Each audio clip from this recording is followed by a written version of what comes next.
തമിഴ് മണ്ണിൽ കരുണാനിധിയും ജയലളിതയും ഇല്ലാത്ത ആദ്യത്തെ വൻ രാഷ്ട്രീയ പോരാട്ടത്തിന് കളമൊരുങ്ങുന്നു. പക്ഷേ ഇത്തവണത്തെ ട്വിസ്റ്റ് സ്റ്റാലിനോ എടപ്പാടിയോ അല്ല, മറിച്ച് തമിഴകത്തിന്റെ പ്രിയപ്പെട്ട ദളപതി വിജയും ദേശീയ പ്രതിപക്ഷ നേതാവായ രാഹുൽ ഗാന്ധിയുമാണ്.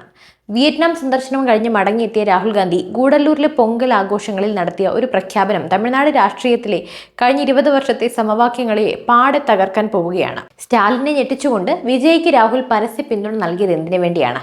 കോൺഗ്രസിന്റെ 234 മണ്ഡലങ്ങളിലെ രഹസ്യ സർവേ ലക്ഷ്യമിടുന്നത് എന്തിനു വേണ്ടിയാണ്? തമിഴ്നാട് രാഷ്ട്രീയത്തെ പിടിച്ചുലയ്ക്കുന്ന ആ മാസ്റ്റർ പ്ലാൻ ഇതാ പുറത്തു വരുന്നു. സാധാരണയായി വിദേശ സന്ദർശനം കഴിഞ്ഞെത്തിയാൽ ദേശീയ രാഷ്ട്രീയത്തിലാണ് രാഹുൽ ഗാന്ധി ശ്രദ്ധ കേന്ദ്രീകരിക്കാറുള്ളത്.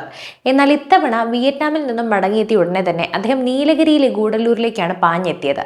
അവിടെ പൊങ്കൽ ആഘോഷത്തിനിടെ അദ്ദേഹം നടത്തിയ പ്രസ്താവന DMK ക്യാമ്പുകളെ അക്ഷരാർത്ഥത്തിൽ ഞെട്ടിച്ചു കളഞ്ഞു. വിജയുടെ സിനിമ നേരിടുന്ന പ്രതിസന്ധികളെ തമിഴ് സംസ്കാരത്തിന് മേലുള്ള കടന്നുകയറ്റം എന്നാണ് രാഹുൽ വിശേഷിപ്പിച്ചത്.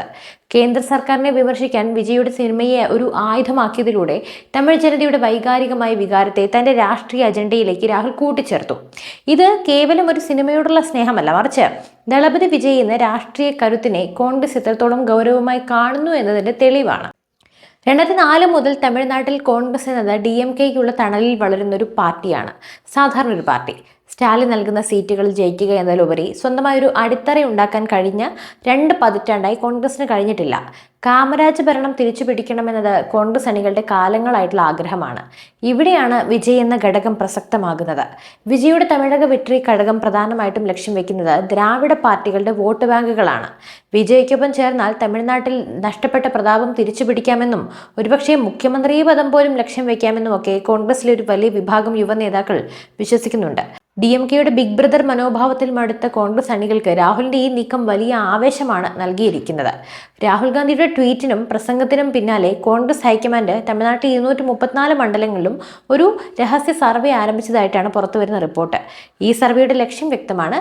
DMK സഖ്യം ഉപേക്ഷിച്ചാൽ വിജയുടെ പാർട്ടിയുമായി ചേർന്നാൽ എത്ര സീറ്റ് നേടാം? വിജയുടെ ജനപ്രീതി കോൺഗ്രസിന് വോട്ട് വിഹിതം വർദ്ധിപ്പിക്കാൻ സഹായിക്കുമോ? സ്റ്റാലിനേക്കാൾ മികച്ചൊരു സഖ്യകക്ഷി വരുംകാലത്ത് വിജയ് ആയിരിക്കുമോ? ദേശീയ തലത്തിൽ BJPക്കെതിരെ ശക്തമായൊരു ദക്ഷിണേന്ത്യൻ മതിൽ പണിയാനാണ് രാഹുൽ ശ്രമിക്കുന്നത്.